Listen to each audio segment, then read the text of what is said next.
ოლი, ვინ მოვიდა ოლი? როი, აბა მოდი მოეფერეო.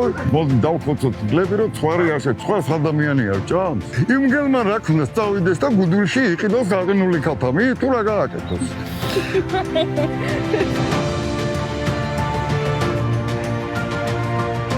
რას რო გადის უფრო და უფრო წმინდები რომ გარდა იმისა რომ სიკეთის გაკეთება მარტივია არის ძალიან სასიამოვნოც.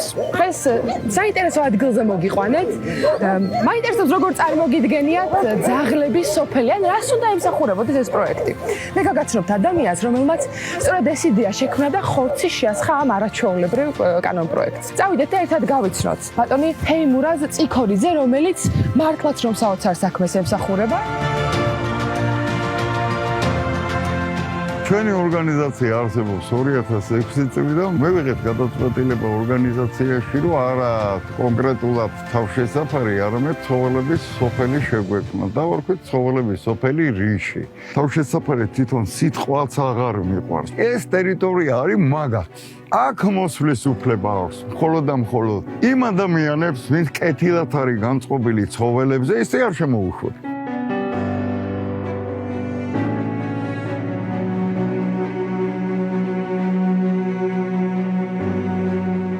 აი ეს 2012 წლამდე ალბათ კომუნისტების პერიოდიდან დაწყებული ამით იჭერდნენ და კლავდნენ მეუსაფარ ცხოველებს. კლავდნენ უსასტიკესი მეთოდებით. აი ეს მასა არის, რითაც ესე იგი ყელის არეში ხდებოდა დაჭერა. 2007-2011 წელში მერის კონტრაქტორმა ფირმა მარტო თბილისში დაიჭირა და მოკლა 85,000 ძაღლი. ცხოველების მოკლა 99%-ს აღემატება. ეს კი ყველა მოკლა რა. ნელ-ნელა იზრდება ცხოველთა მოყვარულთა და დამცველთა რაოდენობა. გარკვეული მოდაც კი შემოვიდა უკვე რაღაცებზე. ძალიან სასიხარულოა, მაგრამ შორს ვართ იმ ევროპულ სტანდარტებთან. ბოდის ვიხდი, მაგრამ ზოგჯერ ადამიანს ის კი არა რომ დაბალი ცნობიერება აქვს, საერთოდ არ აქვს ცნობიერება და ახლა იმას როგორ აუმაღლებ, ხო? საჭირო არის აუცილებლად ევროპული სტანდარტები. მე ევროპისგან განსხვავებით რა რაღაცა ჩვენი ქართული აუცილებლად კარგად გამიგეთ, აი კავკასიური ნაგაზი, უნიკალური ძაღლი მსოფლიოს მასშტაბით. იმას რო ქუჩაში გამოაგდებ. ნუ იქ ვიღაცას ეშინია, ამან ქუჩაში ცხოვრება არის ის. არც არავის არ უნდა წაყვანა. რა უნდა ვქნა?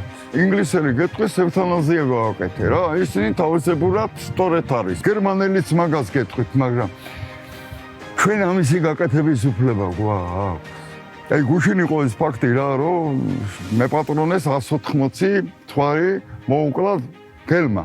მაპატიეთ იმ თვალს ყველა მოკლავდნენ და შეჭამდნენ, ხო? ნუ უბრალოდ გელი სუპერმარკეტში ვერ მიდის და ვერ ყიდულობს. რა ქნას იმ გელმას? ალბათ ძაღლი არ ყავდა. 180 სულის თვარი რო ყავთ, მინიმუმ 5-6 ძაღლი მაინც უნდა ყავდეს. აი ეს ძაღლები, რომლებიც წესით ფაროში უნდა იყვნენ, ქუჩაში, უპატრონოდ, თბილისში, ზოგს გარაჟში ყავს, ზოგს ქუჩაში ყავს და წამებით ყლებია.